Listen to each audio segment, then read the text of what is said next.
ஏன் எஸ்ஐஆரை எதிர்க்கிறோம் என்பதை இப்போது தமிழக மக்கள் அனைவரும் உணர்ந்திருக்கிறார்கள்.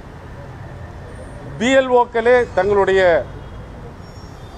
இயலாமையை, இந்த கணக்கீட்டு படிவத்தை பூர்த்தி செய்து வாங்க முடியாமல் இருப்பதை எடுத்து சொல்லியிருக்கிறார்கள்.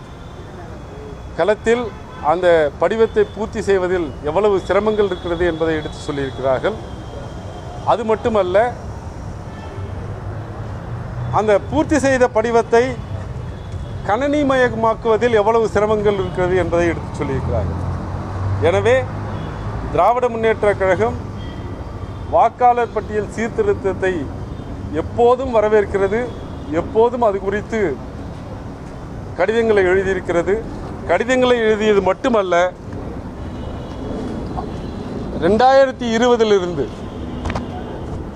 WP நம்பர் 190/2020 திரு செந்தில் பாலாஜி அவர்களால் தாக்கல் செய்யப்பட்டு இன்றும் நிலையில் இருக்கிறது. ரிட் பெட்டிஷன் நம்பர் 190/2020 திரு சிற்றரசு அவர்களால் தாக்கல் செய்யப்பட்ட WP நம்பர் 204/26/2020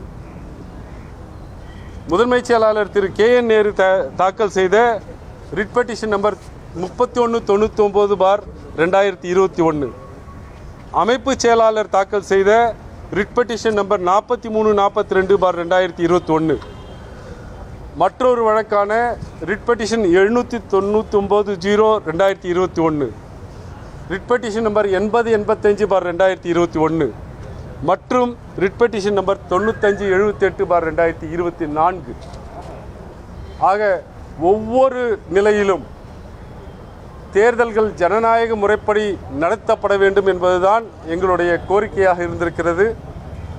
தேர்தல் ஆணையம் அதை ஏற்றுக்கொள்ளாத போது நீதிமன்றத்தில் தயங்காமல் வழக்குகளை தாக்கல் செய்திருக்கிறோம்.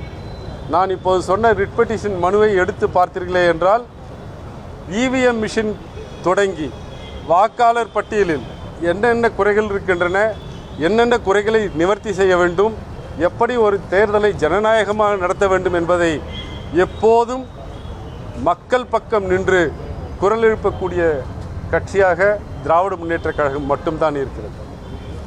இந்த எஸ்ஐஆரை ஒருதலை பட்சமாக தேர்தல் ஆணையம் நிறைவேற்றுவதற்கு காரணம், அவர்கள் தேர்தல் ஆணையத்தினுடைய ஆணையாளர்களை உச்சநீதிமன்றம் என்ன சொன்னது என்றால், உச்சநீதிமன்றத்தினுடைய தலைமை நீதிபதி உறுப்பினராக இருந்து தேர்ந்தெடுக்க வேண்டும் ஆணையாளர்களை என்று சொன்னது.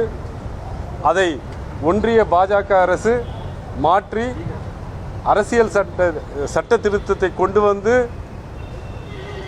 பிரதம மந்திரி மற்றும் ஒன்றிய அமைச்சர் ஒருவர் என்று மாற்றி அந்த சட்டத்தை கொண்டு வந்து தேர்தல் ஆணையத்தை அவர்களாகவே நியமிக்கக்கூடிய ஒரு முறையை கொண்டு வந்தார்கள். 12/12/2023 அன்று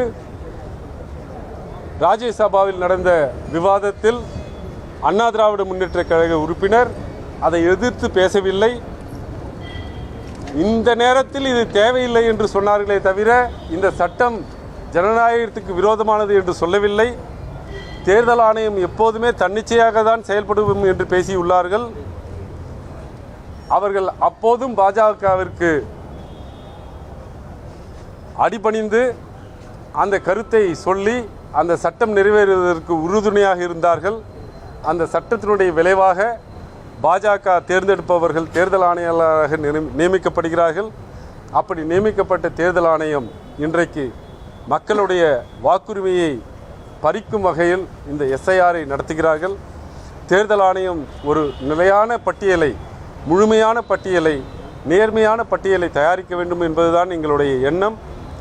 இப்போது நீங்கள் பார்த்தீர்கள் என்றால், அஸ்ஸாமில் எஸ்ஐஆரை கொண்டு வந்திருக்கிறார்கள். அந்த எஸ்ஐஆரில் கணக்கீட்டு படிவத்தை பூர்த்தி செய்து தர வேண்டாம், தேர்தல் ஆணையாளர் அந்த அலுவலர்களே எல்லாத்தையும் அவர்கள் பூர்த்தி செய்து கொள்வார்கள், கணக்கீட்டு படிவத்தை வாக்காளர்கள் பூர்த்தி செய்ய வேண்டாம்னு சொல்லியிருக்காங்க. தமிழ்நாட்டுக்கும் அஸ்ஸாமுக்கும் அப்படி என்ன பெரிய வித்தியாசம்? இந்த 12 மாநிலங்களுக்கும் அஸ்ஸாமுக்கும் ஏன் நீங்கள் வித்தியாசம் காட்டுறீங்க? இதுதான் எங்களுடைய கேள்வி. பூர்த்தி செய்யாமல் விட்டுவிட்டால் மக்களுடைய வாக்குகள் பாதிக்கப்படும் என்பதை தெரிந்து கொள்ள வேண்டும். எனவே பாஜகவினரும் அதிமுகவும் திராவிட முன்னேற்றக் கழகத்தின் மேல் சொல்லப்படும் குற்றச்சாட்டுகள் அனைத்தும் பொய்யானவை, மக்களை திசை திருப்பக்கூடிய வகையிலே இருக்கின்றன.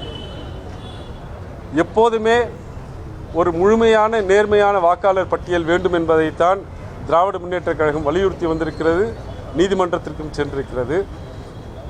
முறையற்ற முறையில் செய்யக்கூடிய இந்த SIR-ஐ தான் திராவிட முன்னேற்றக் கழகம் எதிர்க்கிறது என்பதை தெரிவித்துள்ளது.